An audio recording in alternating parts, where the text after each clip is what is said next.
Hey everyone, it's me, Morganne Gervais, and I'm jumping on today with a video on gaining a competitive edge in your job search.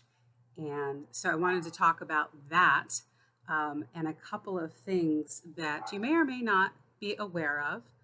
I have known this for a long time, but I've never done a video or a post even on it until recently. I did a post on it yesterday, and I wanted to follow up with a video for YouTube and then also Instagram and Facebook as well, so that I could share this information with everyone. Um, it's about credit checks, employers conducting credit checks on new hires. And so I'm going to talk about that, but I'm going to talk about a couple other things too that go along with gaining a competitive edge in your job search. And I first conducted this presentation for the Magic Johnson Foundation Taylor Michaels Scholarship Program. And I was invited by the chair of that program to do this presentation, this webinar for its upcoming graduates. And it was well received, and I've since adapted it into an ebook and then also a presentation and then these videos that I've created over the last year or two for various reasons. So you may have seen it before. If you're new to my channel, I am a career and credit counselor, and I specifically work with people who are either entering the workforce for the first time, or re-entering the workforce for retirement. After retirement, say they've been out of work for a long time and they're coming out of retirement. I help people who just need encouragement, people who are really having a hard time finding work that they can hang on to, work that's sustainable, work that meets all of their needs, and not just financially, but emotionally and mentally as well. Who wants to go to a job day in and day out and not be happy about it? So I help them find the job that they're best suited for. And I do this using my education and my experience, 20 years in human resources, training and recruiting, developing training programs, and also my education in psychology at the graduate level, where I developed training programs specifically for women, but I have since adapted those training programs to include men. So everything that I share in my videos and on my posts on Instagram and Facebook and here, I certainly can, apply to men. There's nothing gender specific about needing a job or searching for a job. So the information applies to both. But the first thing I want to tell you in gaining a competitive edge for your job search is that you really need to be actively searching and actively following companies that you might be interested in working for. So the first thing you want to do, and this is going to require a little bit of homework on your part, the first thing you want to do is list 10 companies that you are interested in working for. 10 companies that have positions that are specific to your industry or your skill or your experience. And they don't have to be open positions. They just have to have a department or have positions there, not necessarily available, but positions there that suit you. So that's the first thing I want you to do, is to list 10 companies, preferably in your immediate area. For me, I live in Los Angeles, or I live in the Los Angeles area, Los Angeles County. And so we have horrific traffic here. I would never, ever look for work outside of my immediate area if I needed a job. I just wouldn't do it. I've done that commute and I don't want to do it again. No, thank you.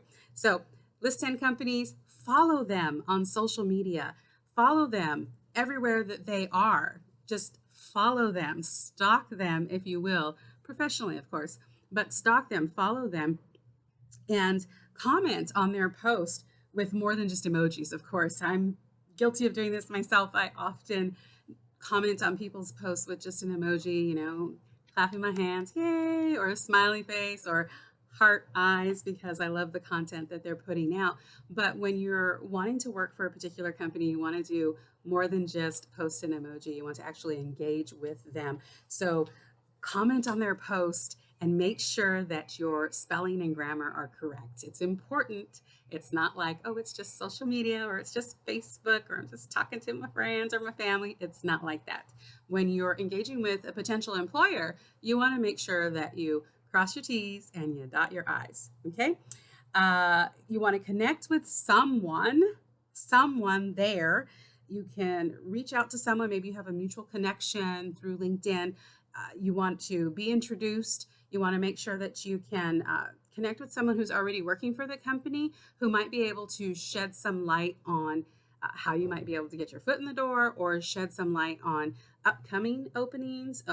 They might even share some information about pending layoffs. And so you might not want to spend too much time interacting with that company per se, at least not at that present moment, because obviously, downsizing, they're probably not going to bring in anybody right away.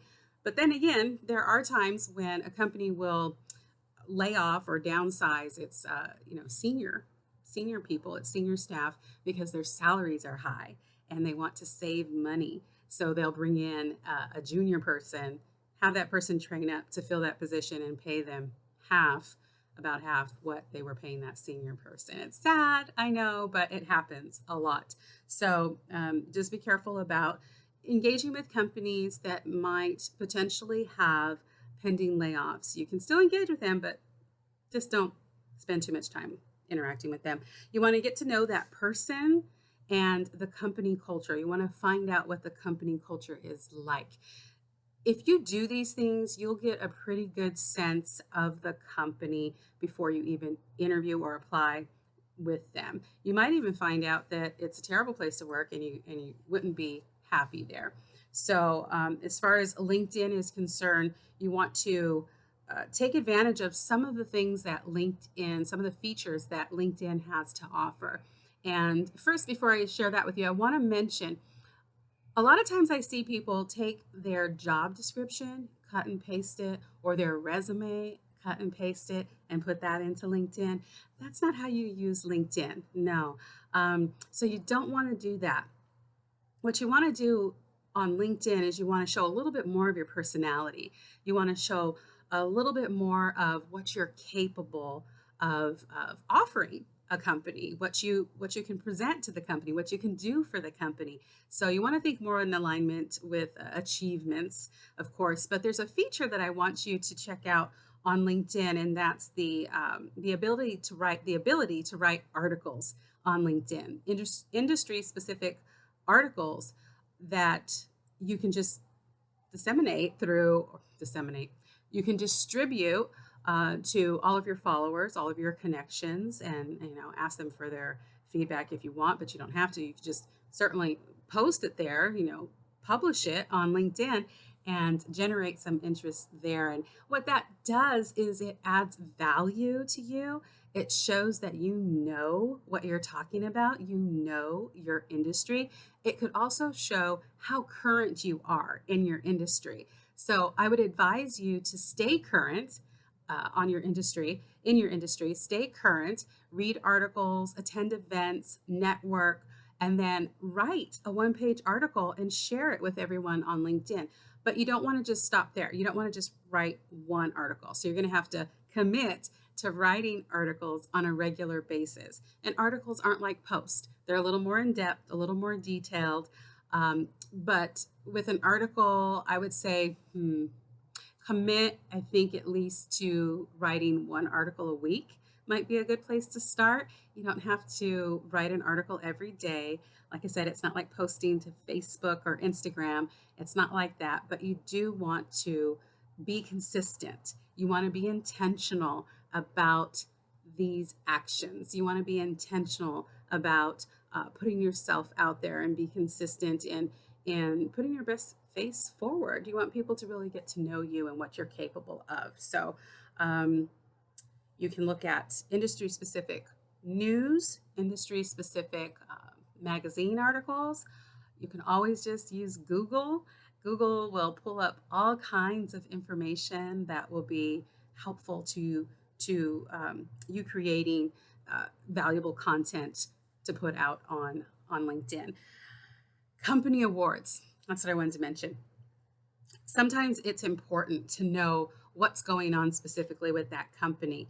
I met with a manager the other day who worked for a company that had just won the IT 2020 IT Best Services Award. And I mentioned it in conversation, and I just can't even tell you how excited he was that I actually knew that about the company. And all it took for me was just to go to the company website and look at a lot of the things that were going on with it. And they had a section called press. And well, actually, I think that was for press kits or press releases. But, anyways, there was press, and then there was media, and there was, contact us and about us. And there was a section on awards, and they had won the 2020 IT Best Services Award, and I mentioned it, and he just lit up. He just absolutely loved that I knew that their company was doing great things in that way and being recognized for it. So you want to know what's going on with the company that you're interested in working with, and it will put you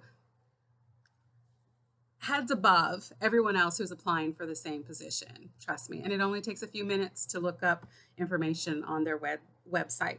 The last thing that I want to mention to you about the being prepared and gaining a competitive edge is to make sure that your elevator pitch is ready. It should only be about 30 to 45 seconds. And of course, it doesn't have to be delivered in an elevator, but it's called an elevator because an elevator ride is, quick, it's short, and it really shouldn't take too much time to get from one floor to the next. So you want to imagine yourself having 30 to 45 seconds to sell yourself, to basically, share all of your greatest assets and achievements with someone who might be looking for someone just like you. So you definitely want to spend some time on your elevator pitch, and I will do a video later on that. I may have done one before. I may have done one in the past. I may already have it, but I'll review and get back to you on that. Back to what I mentioned in the beginning of this about credit. I've known this for a while, and I've never done anything on it, but I think it's important because I was reading an article recently, and the article said that 25% of employers will conduct a credit check on their new hires. And so what that means, and I'm not sure if they actually do it prior to. I think it's done prior to them bringing you on board. It's actually done during the application process. I'm not sure of the legalities on that. I'll have to look that up and get back to you. But 25% of employers will check your credit. They may not find out your credit score. They don't. They don't know if you've got like a 500, a 600, a 700, an 800 number credit score. They don't know that. But what they're seeing and what they're requesting and learning about you is your payment history. They're looking at your payment history. If you've made late payments, they're looking at how much debt you have. And so what they get is a modified version of your credit report. They don't actually get the score. So they're looking at those things, and they use that information to determine if you are a threat, if you're a risk to the company. And that means they want to see if there's potential for you to either steal from the company. They want to know if there's a potential for theft. And then they also want to know if, in addition to the potential for theft, they want to know if there's a potential for fraud. So apparently, if you're late on your payments and you have trouble with your credit, then you could potentially be someone who would threaten the status of the company. You might either steal from the company or steal data from the company, and that might affect their clients, their customers. And so that's what they're concerned about when they look at your credit. It's not so much your score, but you might be so behind in your bills. And sometimes it happens. It happens to all of us. It's happened to me after the crash of the .com. Everything went down for me. So I never reached the point where I thought I might steal from somebody, but I guess the potential for thievery and fraudulent activity was there, according to employers. So that's what they're looking for, okay? And it means also that you're probably not organized and you're not managing your responsibilities well. And what do employers want? They want someone who's responsible, and they want someone who's organized. They want someone that they can trust. And all of this that I'm saying is especially true if you are applying to work in the financial industry. If you are applying to work for a bank or an accounting department or something like that, anything that has to do with finances, this is especially true for you and your industry. So you need to work on getting your credit in order so you can get that job that you want and that you need and that you deserve, so that you can buy the house, buy the car, yeah, take the vacations, so that you can get your finances in order and you don't have to, worry about next year or next month or, living paycheck to paycheck. You want some stability in your life. And sometimes that stability comes with a price. In order for you to get the job that you need and want, you're going to have to do a little credit cleanup, so to speak. So let me know if you need help with either one of those. I think that's pretty much it for now. If you have questions, let me know in the comments below. I will answer them. If there is anything in particular that you want a video on, let me know that as well. I'm totally open. I'm totally here for you. I work from home. I don't have a 9-to-5 job. I work from home, and I can easily put something together in a very short period of time. The other thing that I wanted to mention before I let you go is that I mentioned 25% of employers do check credit. 6% of employers check all hires, regardless, across the board. So there you have it. That's it for today. Gaining a competitive edge in your job search. I wish you all the best, and I'll talk to you again soon. Bye-bye.